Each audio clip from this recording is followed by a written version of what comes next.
भी हमारे जीवन में जिस प्रकार की कठिनाइयां, जिस प्रकार की असमंजसता, जिस प्रकार की द्विधा अर्जुन के मन में आई थी, उसी प्रकार की विधाएं हमारे मन में आती रहती हैं।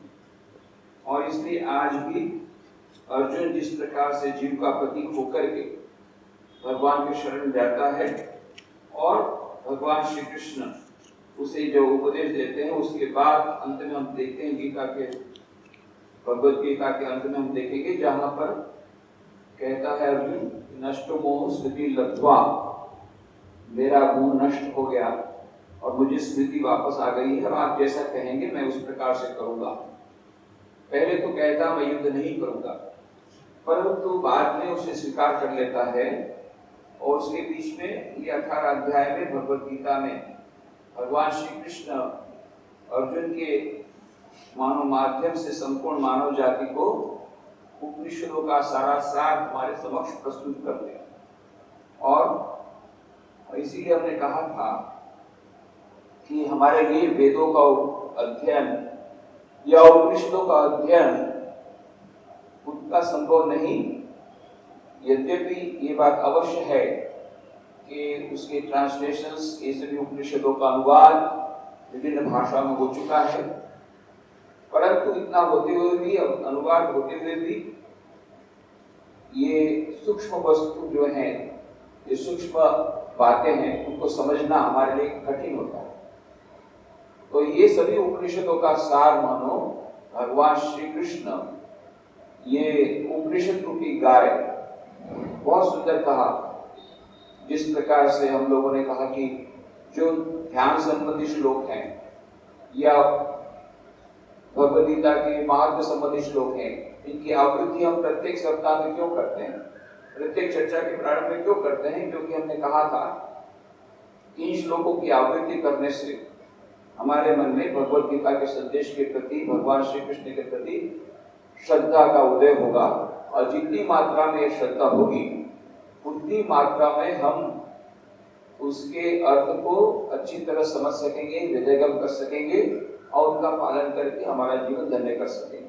और इसीलिए हम लोग प्रत्येक चर्चा के प्रारंभ में ये महात्म्य संबंधी श्लोक और ध्यान संबंधी श्लोक इनकी आवृत्ति कर लेते हैं। जहां पर ये कहा गया, सर्वोपनिषदो गावो दोग्धा गोपालनंदन, यह जो भगवान श्री कृष्ण ये बहुत अद्भुत ग्वाला है, दूध दोहने वाले हैं।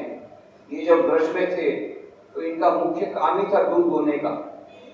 ये दूध दोहते थे और गाय को चराते थे, ये उनका मुख्य था, मेन बिजनेस। बाकी साइड बिजनेस बहुत सारे थे, तो मेन बिजनेस यही था, दूध दोहने। और यहाँ पर इन्होंने क्या किया, सर्वोपनिषदो गावो, उपनिषद रूपी गायों का उन्होंने दोहन किया। दोग्धा गोपालनंदना पार्थो वत्स सुधीर भोक्ता, परंतु गाय दूध तो ऐसे देती नहीं है, तो पहले बछड़े को लाना पड़ता है। बछड़े को देख करके गाय दूध देती है। ये बछड़ा है अर्जुन, पार्थो वत्स सुधीर भोक्ता। और भोग करने वाले कौन है? हम लोग सभी सुधीजन, जो ये दुग्धम गीता अमृतम महत, ये गीता जो है गीता रूपी अमृत, दुग्ध गीता अमृतम, यह दुग्ध रूपी अमृत, गीता रूपी अमृत, ये हमारे सामने प्रस्तुत किया। और इसलिए हम देखते हैं कि इसमें बहुत सरलता से, अत्यंत सरलता पूर्वक उपनिषदों का सारा सार हमारे समक्ष प्रस्तुत किया। और यह उपनिषदों का सारा सार यह हमें दो प्रकार की बातें हमें समझाता है। एक, किस प्रकार से हम अपने जीवन को धन्य कर सके, मनुष्य जीवन को धन्य कर सके। मनुष्य जीवन का जो अंतिम लक्ष्य है, परमात्मा की प्राप्ति या मुक्ति की प्राप्ति, मोक्ष की प्राप्ति, मृत्यु के बाद की वह अमरत्व की प्राप्ति, यह भी हमें विद्या हमें सिखाती है भगवद गीता। पर उससे भी बढ़ करके कई ऐसे लोग हैं जो कहते भाई हम लोग को अभी ये सब, हमको ये सब सुनना नहीं है, मरने के बाद क्या होगा देखा जाएगा। अभी हमको दैनंदिन जीवन में जो समस्याएं आती हैं, हमारे मन में अभी जो टेंशन है, हमारे मन में, हमारे सामने जीवन में जो समस्याएं हैं, क्या उसका समाधान हमें मिलेगा? तो उसका समाधान भी हमें भगवत गीता में मिलता है। और यही उसका व्यावहारिक पक्ष है कि हमारे दैनंदिन जीवन में जो समस्याएं आती हैं, जो संग्राम होता है, जो युद्ध हो रहा है, युद्ध तो करना ही पड़ेगा, जीवन का नाम ही युद्ध है। और दो प्रकार के शत्रु हैं, कुछ शत्रु हमारे भीतर में बैठे हुए हैं, कुछ समाज में बैठे हुए हैं। यह युद्ध मानो चल रहा है, उस युद्ध को भी इस प्रकार से किया जाए। सबसे पहले तो युद्ध किया जाए कि अर्जुन तो कहता मैं युद्ध नहीं करूंगा, तो पहले तो युद्ध करने के लिए उसको सक्षम करना, उसको पहले तैयार करना, यह बहुत बड़ी बात है। हम लोगों के जीवन में भी हम लोग देखते हैं, कभी कभी लोग निराश हो जाते हैं, हताश हो जाते हैं, अरे भाई ये कुछ करने वाला वो नहीं, जो सब इस प्रकार से चलता है चलने दो। और ये हमारे मन से भी बाहर जाते हैं, हमारे समाज की दुर्वस्था देख के भी हार जाते हैं, और हम लोग जिसके बोलते सैनिक बन जाते हैं, हम लोग निराश हताश हो जाते हैं, भाई कुछ होने वाला नहीं। और इसलिए हम बोले हम अभी जीवन के संग्राम से हम लोग हताश होकर के बैठ जाते हैं, जिस प्रकार से अर्जुन बैठ गया था।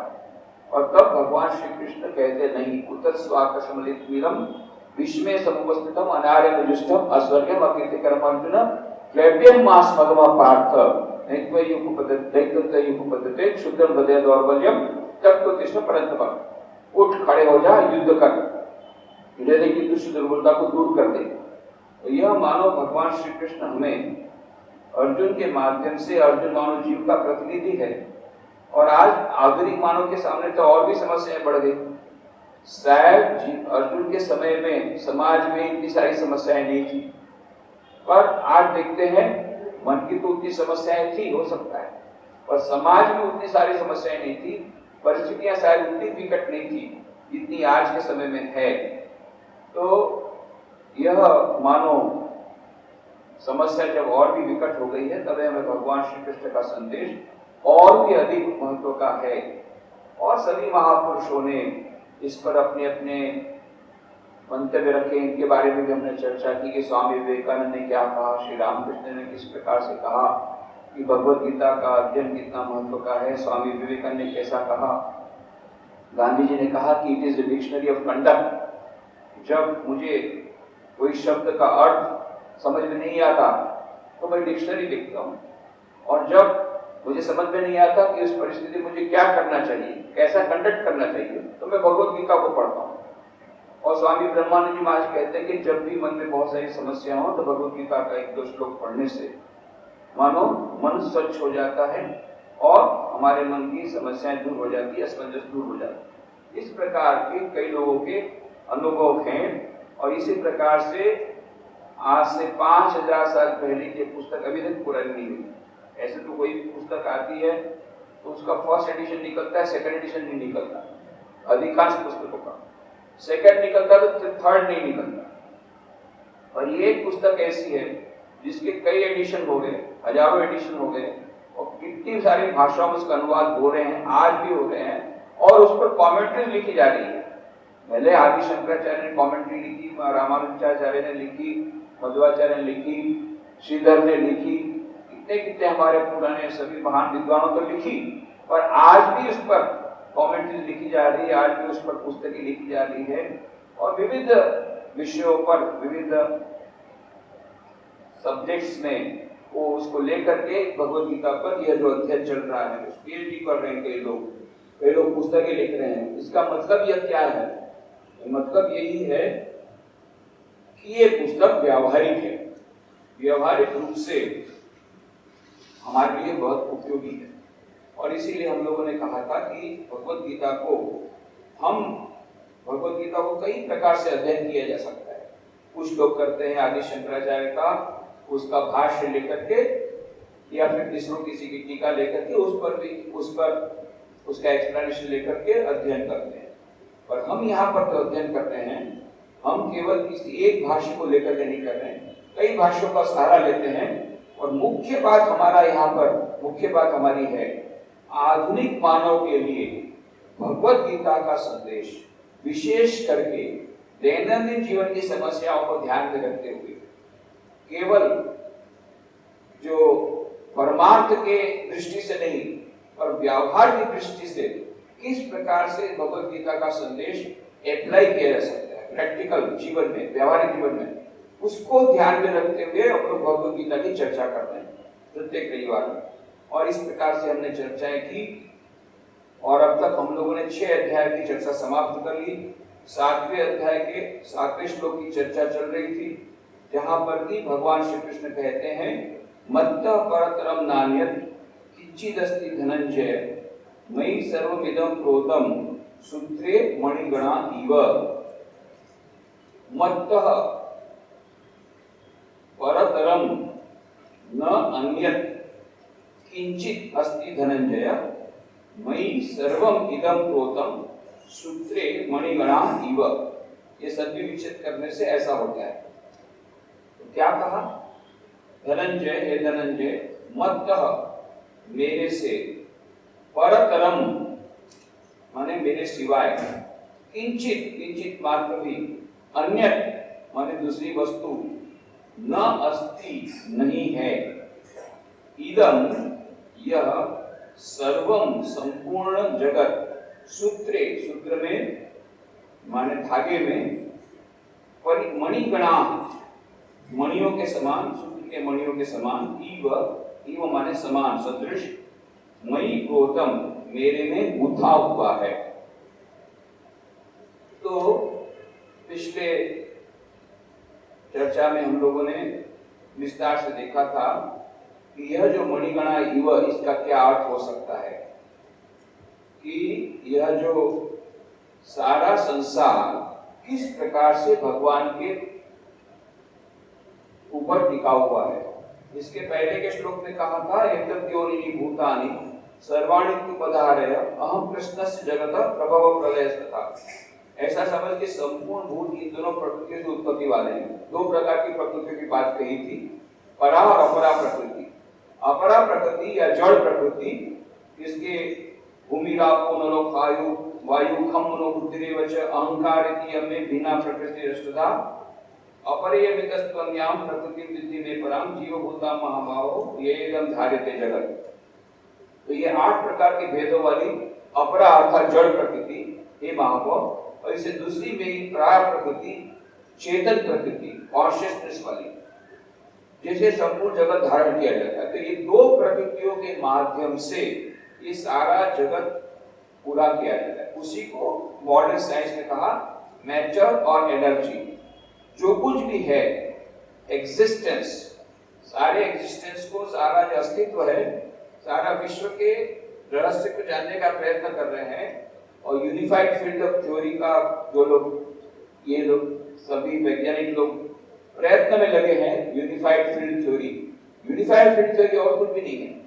जो 2 मुख्य बातें हैं, जड़ प्रकृति और ये चैतन्य प्रकृति, वहां पर उसको कहा एनर्जी। तो मैटर और एनर्जी के बीच में जो संबंध है उसको एक्सप्लेन करने के लिए उन्होंने यूनिफाइड फील्ड थ्योरी की। उसमें आइंस्टाइन के जनरल थ्योरी ऑफ रिलेटिविटी को उन्होंने क्वांटम मैकेनिक्स के सिद्धांतों के साथ जोड़ने का प्रयत्न किया।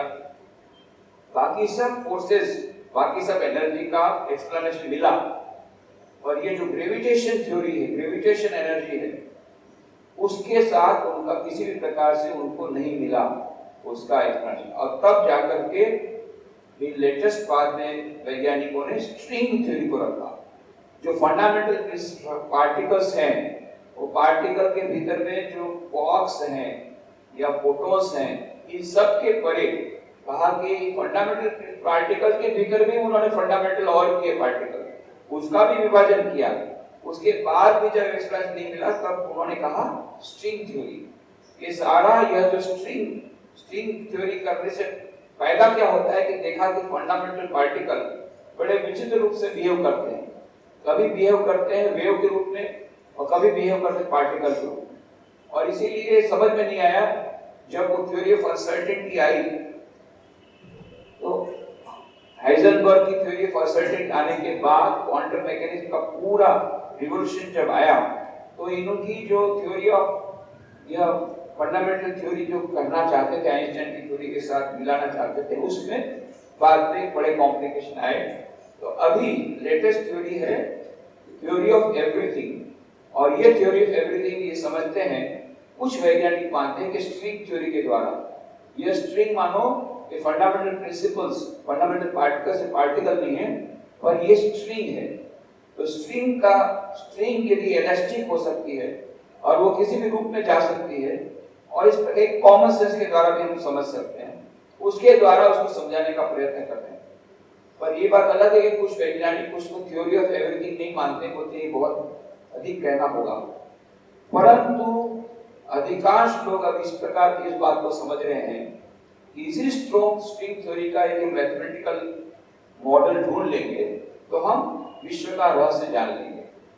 तो जो भी होगा, विश्व के रहस्य जानने के लिए वैज्ञानिक लोग भी स्ट्रिंग थ्योरी को कह रहे हैं, या भगवत गीता में विश्व का रहस्य जानने के लिए स्ट्रिंग थ्योरी कह रहे हैं भगवान श्री कृष्ण। ये एक अद्भुत संयोग है। तो वो भी कहते हैं कि सारा विश्व ये स्ट्रिंग में, जैसा एक स्ट्रिंग में मोती परोए रहते हैं, एक धागे में मोती परोए रहते हैं, उसी प्रकार से ये सारा विश्व ये कैसा परोया हुआ, मोतियों के समान एक धागे में परोया है। अब मैं वो धागा हूं, धागे को निकाल दो मोती सब निकल जाएंगे। धागों को एक साथ रखना होगा तो धागा चाहिए, मोतियों को एक साथ रखना होगा धागा चाहिए, बिना धागे के नहीं होगा। ये है बेस, फंडामेंटल बेस। इसीलिए ये वैज्ञानिक लोग कभी नहीं आ पाएंगे, कभी विश्व का रहस्य जान नहीं पाएंगे, क्योंकि धागे को छोड़ के केवल मोती को लेकर रहते हैं, कभी नहीं होगा। धागा तो छोड़ दिया, जो सुपर कॉन्शियसनेस है, कॉन्शियसनेस को छोड़ दिया, और उसके दीवार पर बाद में सभी जड़ और इसके द्वारा लगे हुए हैं, तो केवल मोतियों के द्वारा ये विश्व का रहस्य जानना संभव नहीं है। ये लोग भूल जाते हैं, और इसीलिए अंत में आकर के धीरे धीरे उनको यह बात आनी पड़ेगी, धीरे धीरे लोग समझेंगे। कुछ लोग समझ पा रहे हैं कि भाई metaphysics begins where physics ends. अब फिजिक्स का एंड आ गया, only metaphysics will only be able to give us answer.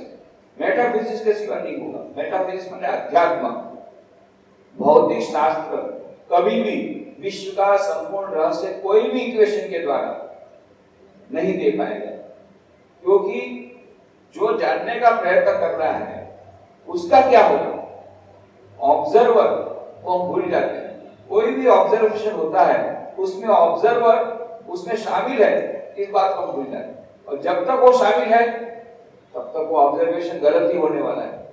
Observer को जाने बिना ऑब्जर्वेशन गलत होगा। और ऑब्जर्वर को कैसे जानोगे, ऑब्जर्वर को जानना कैसे, you can observe the observe. Observer को कैसे जानोगे, ऑब्जर्वर को जानने का मतलब होता है यू गो बियॉन्ड योरसेल्फ। और इसीलिए कहा कि the true value of a human being is determined primarily by the measure in the sense in which as a liberation from the self। ये आइंस्टाइन ने जो कहा था उसी को बाद में समझाया लिंकन बार्नेट ने। आइंस्टाइन ने यूनिवर्स किताब में कहा, man has a unique capacity of transcending himself and perceiving himself in the act of perception। कि मनुष्य के पास ही एक ऐसी विशिष्ट ऐसी शक्ति है कि वो सबके परे जा सके, बियॉन्ड टाइम स्पेस पोजीशन। हमारा मन जो है अभी within time space and position, और इसीलिए जब तक हम स्पेस पोजीशन और टाइम के भीतर में हैं तब तक जो एब्सोल्यूट है उसको हम जान नहीं पाएंगे। ज्ञान योग के ग्रंथ में स्वामी जी ने बहुत अच्छी तरह डायग्राम देकर के समझाया कि ये जो एब्सोल्यूट रियलिटी है, रियलिटी, उसके बीच में माया और नीचे है जगत। जब तक हम माया के परे नहीं जाएंगे तब तक ये एब्सोल्यूट रियलिटी या जो अंतिम सत्य, परम सत्य, उसको हम जान नहीं पाएंगे, फंडामेंटल सत्य जान नहीं सकते। और मनुष्य के पास ऐसी विशिष्ट शक्ति है जो किसी योनि के पास नहीं है। Man has a unique capacity of transcending himself and perceiving himself in the act of perception। ये सभी चीजों के बाहर जाकर के अपने आप को ऑब्जर्व करने की जो क्षमता है, ये क्षमता के द्वारा ही हम उस परम रियलिटी को जान सकेंगे। फिजिक्स के सिद्धांतों के द्वारा कभी नहीं हो सकता। वो मेटाफिजिक्स का सब्जेक्ट हो जाता है। जब कॉन्शियसनेस जिस कॉन्शियसनेस के द्वारा उस सुपर कॉन्शियसनेस को समझने का प्रयत्न किया जाता है, उसी का नाम है मेटाफिजिक्स। वहां जड़ पदार्थ के भीतर की जो कॉन्शियसनेस है, वो जब तक कि उसको हम नहीं पकड़ पाएंगे, तब तक फंडामेंटल कोई भी इक्वेशन, मैथमेटिकल इक्वेशन क्लियर नहीं होगा। वो मैथमेटिक्स के घेराव में आने वाली बात ही नहीं, वो सबके परे की बात है। और इसीलिए अब कई वैज्ञानिक लोग धीरे धीरे करके मेटाफिजिक्स, आध्यात्मिक ओर आ रहे हैं कि नहीं, हमें आध्यात्मिक जाना पड़ेगा। आइंस्टाइन ने प्रारंभ किया, और भी कई लोग आ रहे हैं कि जहां पर ये कहते हैं कि भाई ये सबके परे जाना होगा, तब जाकर के हम उस अंतिम सत्य को जान पाएंगे। उसके सिवा जानना संभव नहीं। ठीक है, तो यह जिस प्रकार से कहा गया आइंस्टाइन ने यूएस किताब में, लिंकन बार्नेट ने कहा कि man has a unique capacity of transcending himself, उसी प्रकार से नील बोर, ये बहुत बड़े वैज्ञानिक हो गए एटॉमिक फिजिक्स के, उन्होंने भी यही कहा कि यह जो मनुष्य है, man can become actor and Spectator in this great drama of life simultaneously. ये केवल मनुष्य के पास ही है, ये मनुष्य के पास ही ऐसी शक्ति है कि वो स्पेक्टेटर भी बने, साथ साथ में एक्टर भी बने। बाकी जितने प्राणी हैं लोग एक्टिंग कर सकते हैं, एक्टिंग करते समय ये नहीं सोच सकते कि मैं क्या एक्टिंग कर रहा हूं, पर यदि कोई ड्रामा हो रहा है तो ड्रामा हो रहा है, तो उसमें दुर्योधन और भीम युद्ध हो रहा है, तो दुर्योधन समझता है कि मैं दुर्योधन हूं, भीम समझता है कि मैं भीम हूं, और भीम दुर्योधन को अच्छी तरह से गदा मारता है, और बाकी लोग देखते हैं कि भीम एकदम क्रोधित होकर के दुर्योधन को मार रहा है। भीम समझ रहा है मैं भीम हूं और सामने वाला दुर्योधन है, साथ साथ में वो ये भी जानता है कि मेरा असली नाम राम है और उसका नाम असली नाम है श्याम, और आधे घंटे बाद खेल जब खत्म होगा, दोनों वहां पर ग्रीन हाउस में बैठ करके एक साथ कॉफी पिएंगे। ये भूलते नहीं वो लोग, इसीलिए मारते हैं तो इतना जोर से नहीं मारते, बाकी को लोग लगता है बहुत मार, पर उसको मालूम है ये मेरा फ्रेंड है, अभी वो दुर्योधन बना है और मैं भीम बना हूं। तो ये एक साथ ये बात कि मैं एक्टर भी हूं, साथ साथ में स्पेक्टेटर कि मैं क्या कर रहा हूं, और इसीलिए इतने सारे अध्यात्म शास्त्र ये कहते हैं और कुछ नहीं करना है, just awareness. Are you aware that you are aware, बस तो आपको मुक्ति मिल गई, हो गया खत्म। But most of the time हम लोग अवेयर नहीं होते, हम लोग जब काम करते हैं तब काम करते हैं, पर ये समझ नहीं सकते कि मैं क्या कर रहा हूं। हमारा मन, हमारे मन को, यह जो मन है हमारा उड़ा के ले जाता है। तो कुछ लोग जैसे ध्यान के प्रारंभ में, स्वामी विवेकानंद ने भी कहा है कि ध्यान करने के पहले अपने आप को थोड़ा निरीक्षण करो। निरीक्षण करने का मतलब क्या होता है कि सीआईडी ऑफिसर के समान निरीक्षण करो, पुलिस ऑफिसर के समान नहीं, ये दोनों में भेद है। पुलिस ऑफिसर क्या करता है, जैसे ही चोर को देखा, कहां जा रहा है, पकड़ लेता है, नहीं। सीआईडी ऑफिसर क्या करता है, वो केवल नोट करता है कहां जा रहा है, फिर कहां गया, फिर कहां गया। तो उस प्रकार से कहा कि सीआईडी ऑफिसर के समान निरीक्षण करो। अब हम लोग बैठ करके हम सोच रहे हैं कि अभी कहां मन कहां जा रहा है, देखा मन वहां गया, फिर वहां गया, हमको केवल निरीक्षण करना है, उसके बाद कहां गया, और बाद में 2 मिनट के बाद में देखा वो सीआईडी ऑफिसर को भागा के मन ले गया, वो भी गायब। जो सीआईडी ऑफिसर देख रहा था कि कहां जा रहा है, वो खुद ही नदारद हो गया, उसको भी भागा के ले गया मन। अरे मैं क्या सोच रहा था, निरीक्षण। बात यह बहुत कठिन है, क्यों? We are not aware of our being aware, awareness. इसीलिए वही साक्षी चैतन्य है, साक्षी कि मैं क्या कर रहा हूं। यदि यह मुझे पता पड़े तो हमारे सभी दुखों का अंत हो जाए। और अधिकांश समय हम नहीं जानते कि हम क्या सोच रहे हैं, अधिकांश समय हम नहीं जानते कि हम क्या कर रहे हैं।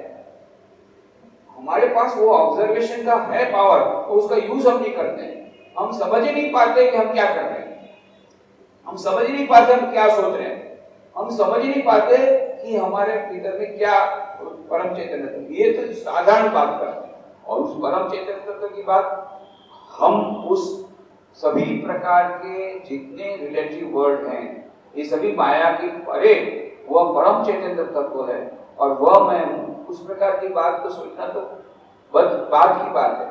पर ये जो साधारण अवेयरनेस की हम बात बोल रहे हैं कि अपने आप को यह जागरूक रखना, स्वामी जी ने कहा था उठो जागो। क्यों कहा उठो जागो?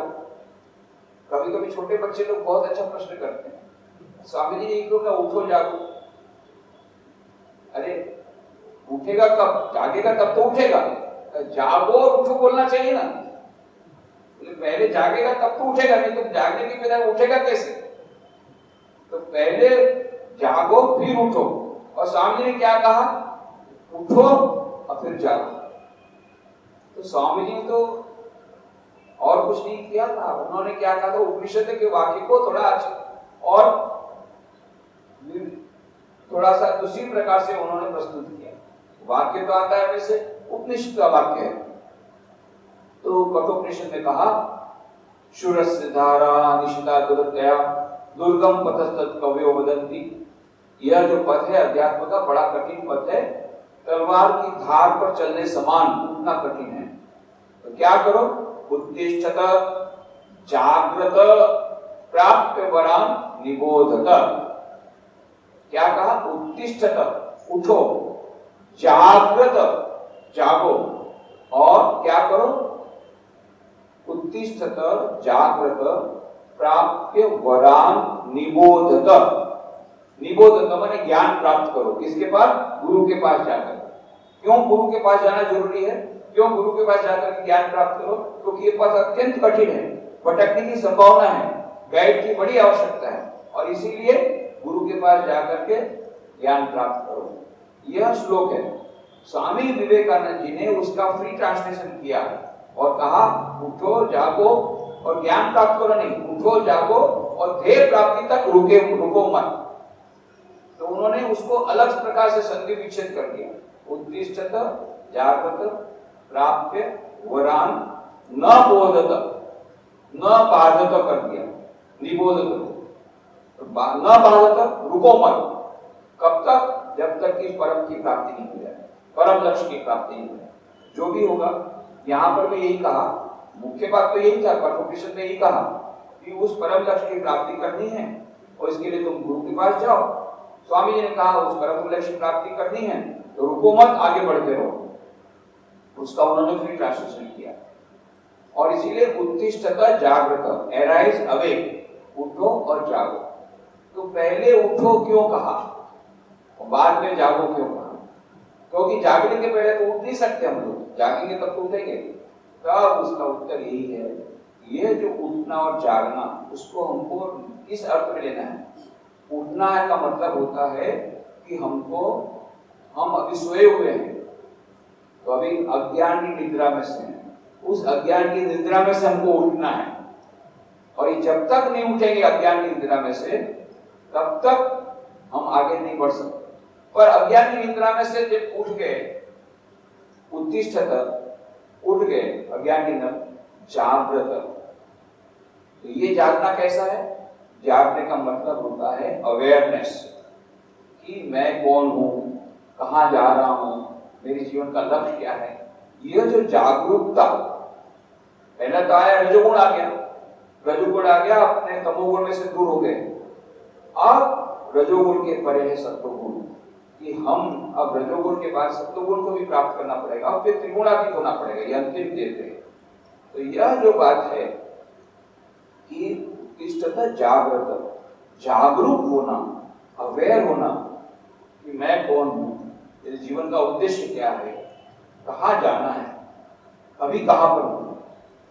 यह जो जागरूकता है, ये अवेयरनेस, ये केवल मनुष्य योनि के पास है। और इसीलिए कहा man has a unique capacity of transcending himself and perceiving himself in the act of perception.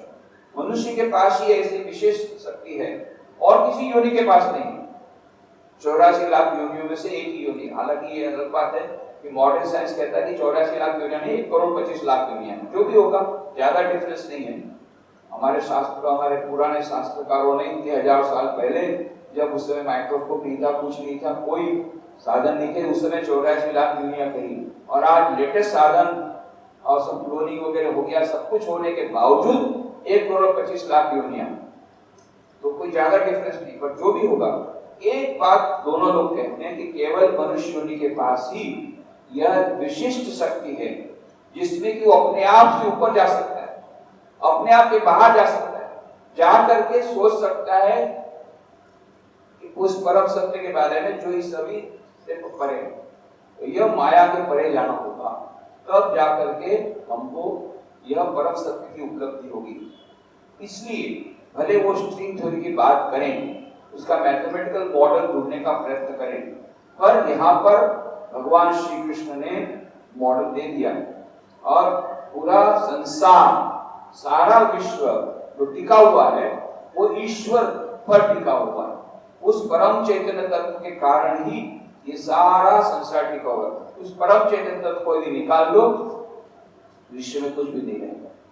तो ये एक माला है, एक धागे में जैसे मोती पड़े हुए हैं, तो वो धागा निकालने से फिर मोती एक साथ नहीं रह सकते। तो मानो सारे विश्व जो टिका हुआ है, वो टिका हुआ केवल एक ही धागे के कारण। वो धागा है उसको परम चैतन्य तत्व, और भगवान श्री कृष्ण कहते हैं मैं ही वो परम चैतन्य तत्व, मयि सर्वमिदं प्रोतम सूत्रे मणिगणा इव। ये संपूर्ण जगत मणियों के सदृश मेरे में गूंथा हुआ है, ओतप्रोत है। यही बात ईशावास्योपनिषद में कही, ईशावास्यमिदं सर्वम यत्किंच जगत्याम जगत तेन तक्तेन भूतिथा मां मृतकस्य सिद्धम। ईशावास्यमिदं सर्वम, ये सारा जगत जो है उस ईश से, ईश्वर से ओतप्रोत है। और इसलिए क्या करो, एंजॉय, भूंजिथा, कैसे? त्याग के द्वारा इस संसार का भोग करो। तो त्याग के द्वारा कैसे भोग हुआ? त्याग ही कर डाला, तो भोग का इस चीज का होगा। तो त्याग किस चीज का करना? त्याग वस्तुओं का त्याग नहीं करना है। तो क्या कहा? आसक्ति का त्याग, अपनी प्रोप्राइटरशिप का त्याग, यह त्याग करो और बुद्धि का आनंद करो, क्योंकि सारा विश्व में वही ओतप्रोत है, वही ईश्वर।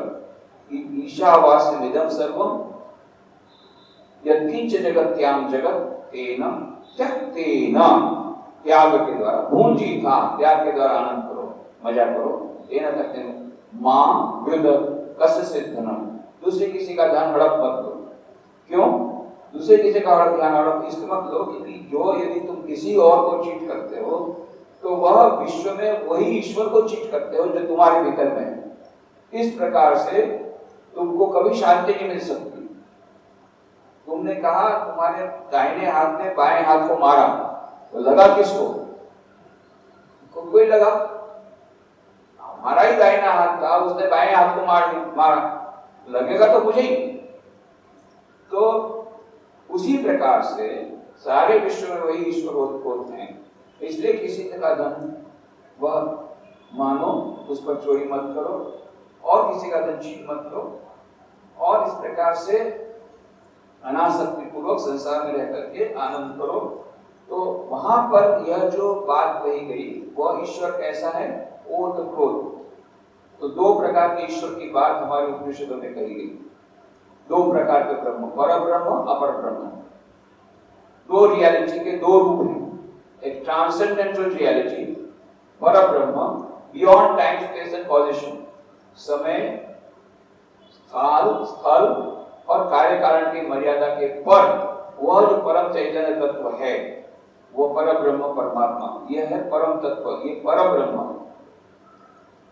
ये पर ब्रह्म की उपासना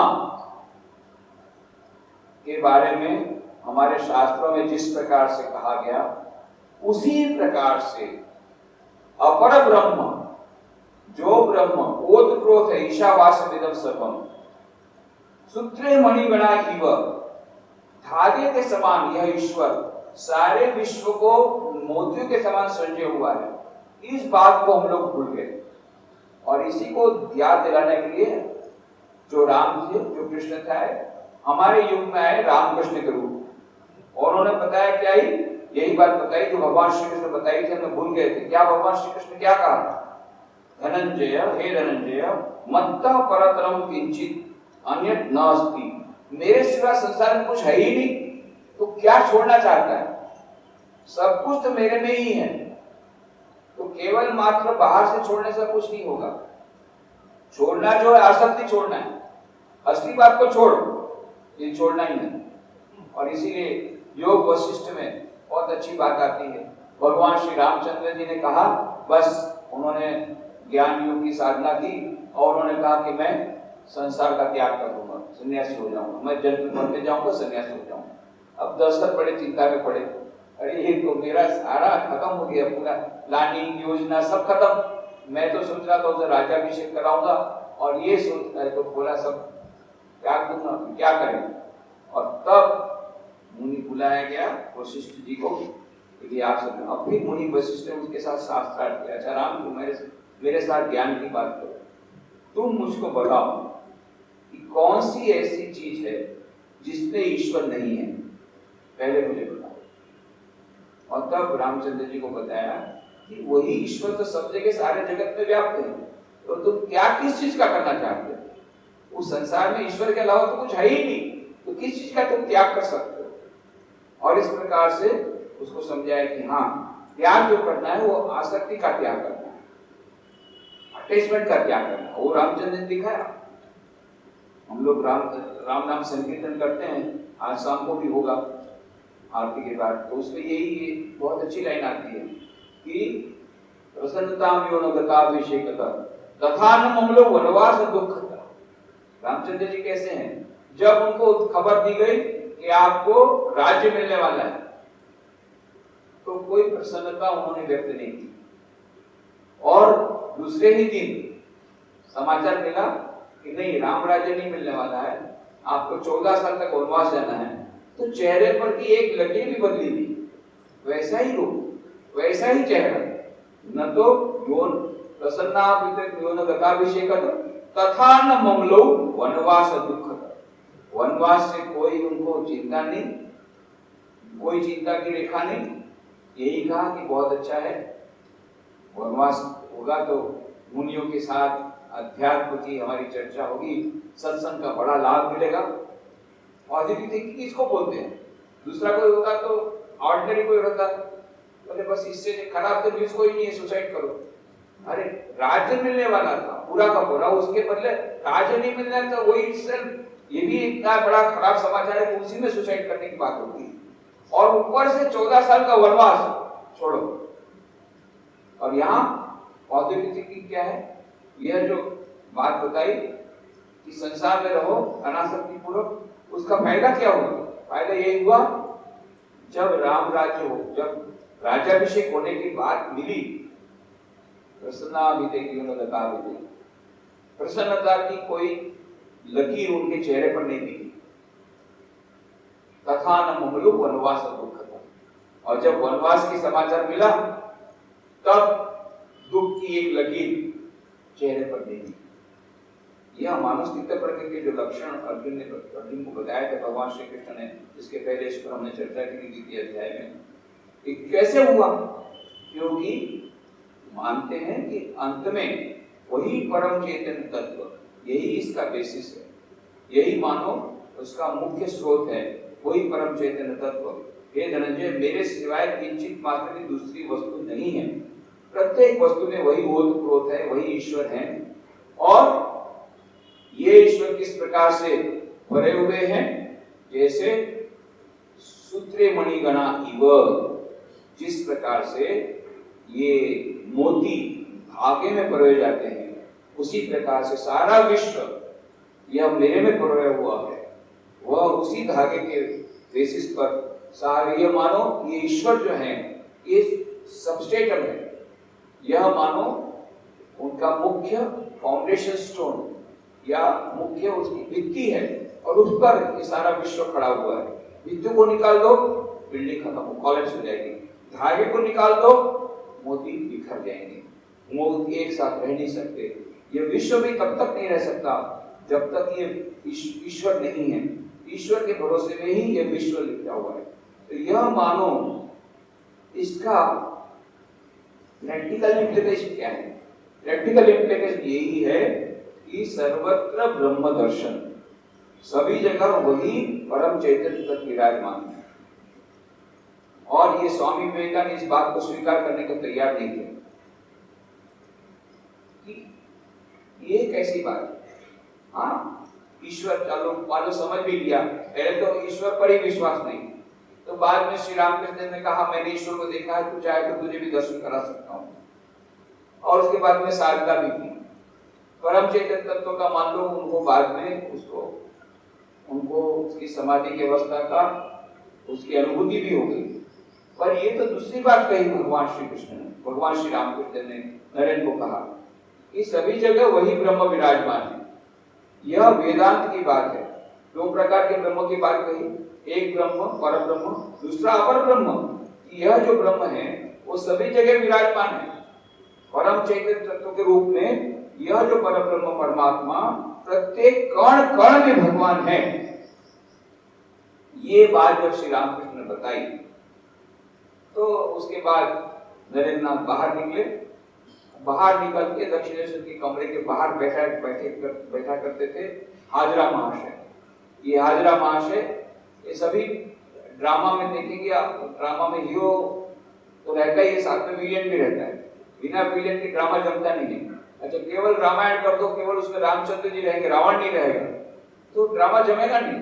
रावण ही नहीं है, रावण का बोले रावण तो बोले अभी उसके बीमार हो गया तो रावण का पात्र करने वाला नहीं है, तो रावण का कोई ड्रामा नहीं होगा। तो बोले फिर युद्ध किसके साथ करेंगे रामचंद्र? अरे मजा तो फिर आएगा ही नहीं, बिना रावण के युद्ध नहीं, रामायण जमती नहीं है।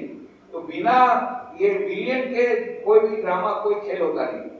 तो ईश्वर भी जब आते हैं तब साथ हीरो तो लाते हैं, साथ में विलियन भी लाते। ये हाजरा महाशय ने विलियन का काम किया, ये अलग प्रकार से। उधर रामकृष्ण जो बोलेंगे उसका उल्टा बोलेंगे। और बाहर बैठे रहते थे कमरे के बाहर। कोई भी भक्त आता था पहले उसको पकड़ लेते, कहाँ जाते हो? वो कोई भक्ति वक्ति नहीं, कभी मैं देखा भी नहीं उसको भगवान का नाम लेते। देखो मैं हमेशा माला बहुत बड़ी रखते थे, तो देखो मैं हमेशा मंत्र जाप करता हूँ, मैं उससे ज्यादा बड़ा महात्मा हूँ, यहाँ प्रणामी देके जाओ, उधर कुछ नहीं है। पहले उसको पकड़ लेते थे भक्त को, और जो रामकृष्ण देव बोलते थे उसका ठीक उल्टा बोलते थे। ये रामकृष्ण देव तो परेशान हो गए, बोले हाजरा हमार मत पलटे दीचे जाए छे। हाजरा मेरा मत ही पूरा पलटा देता है। तो एक बार नरेंद्रनाथ ने कहा, ये सब दूसरे भक्तों ने कहा आप इतने परेशान हो गए कि जगदम्बा के पास प्रार्थना करने गए कि ये इसके कारण मैं इतना परेशान हो गया। जो भी होगा, परंतु नरेंद्रनाथ के साथ इसकी बड़ी दोस्ती थी हाजरा में, क्योंकि ये भी ऐसी अलग अलग बात करते थे नरेंद्रनाथ के साथ। और श्री रामकृष्ण कहते भी थे कि नरेंद्र हाजरा तो नरेंद्र का फ्रेंड है, और इंग्लिश तो ठीक बोलने का कहते हैं, 1 दर्जन शब्द उनको मालूम थे श्री रामकृष्ण को, करीब 12 शब्द उनको अंग्रेजी शब्द बोल सकते थे। फ्रेंड के बदले फ्रेंड बोलते थे, बोले हाजरा तो नरेंद्र का फ्रेंड है। तो ये गए नरेंद्र गए पैसे बाहर निकले, हाजरा महाशय फिर बात करने में लग गए फ्रेंड के साथ। हाजरा महाशय कह रहे क्या रे क्या हुआ परमहंस महाशय? अरे आज के परमहंस महाशय ने तो हद कर दी, रोज थोड़ा थोड़ा तो पगला के समान बोलता ही है, कुछ न कुछ पगला। आज इसने तो पागलपन की हद कर दी। तो क्या बोले क्या बोलते हैं मालूम है? ये परमहंस महाशय ये बोलते हैं सब जगह ब्रह्म है, हर एक जगह ब्रह्म है, सर्वम खलु इदं ब्रह्म, मतलब सब जगह ब्रह्म है। और ये लोटे में भी ब्रह्म है, हाँ लोटे में ब्रह्म, हाँ ये पलंग में भी ब्रह्म, पलंग में भी ब्रह्म, अच्छा ये कपड़ा उसमें भी ब्रह्म। वाह रे वाह, आज तो परमहंस महाशय ने कमाल कर दिया। दोनों जोड़ उठा के लगन कस रहे। और तब तक रामकृष्ण आए कमरे से बाहर धोती संभालते हुए कि होच्छे क्या हो रहा है? तब देखा कि ये बात हो रही, ओ समझ गए कि गुल्ली उड़ा रही थी, और जा करके नरेंद्र को थोड़ा सा छू दिया छाती में, बस खत्म।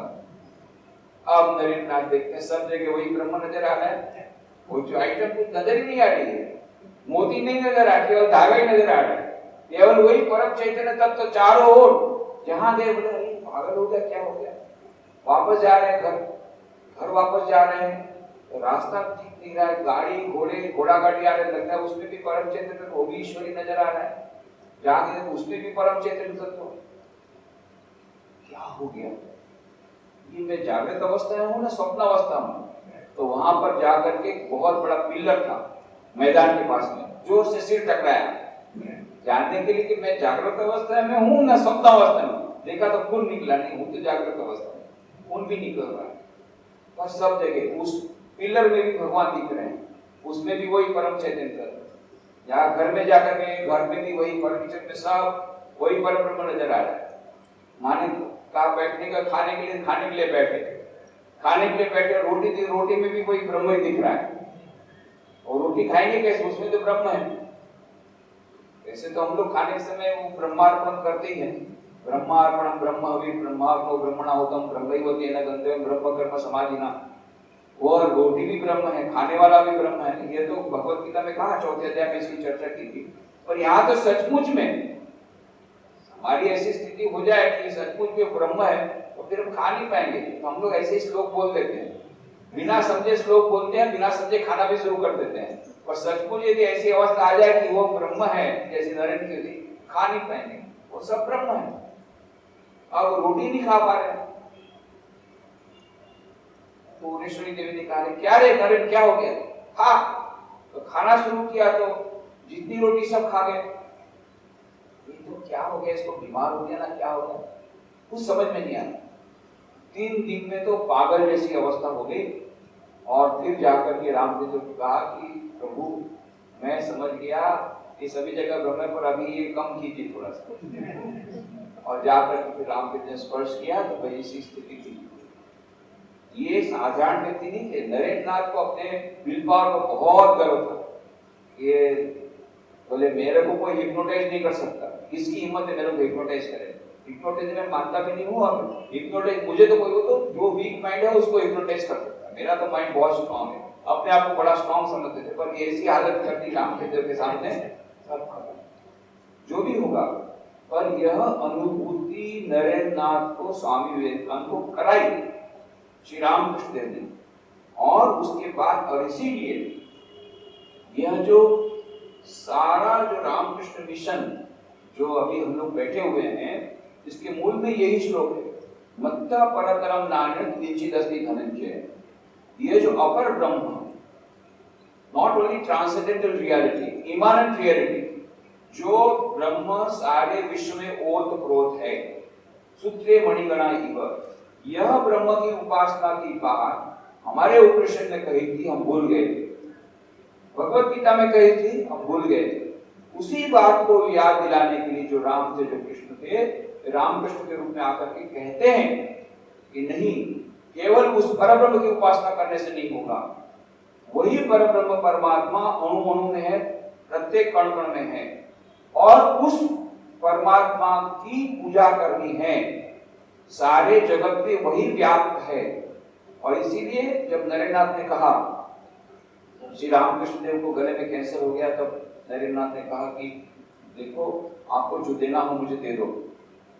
बोले अरे मेरे को देखो गले में इतना कष्ट हो रहा है।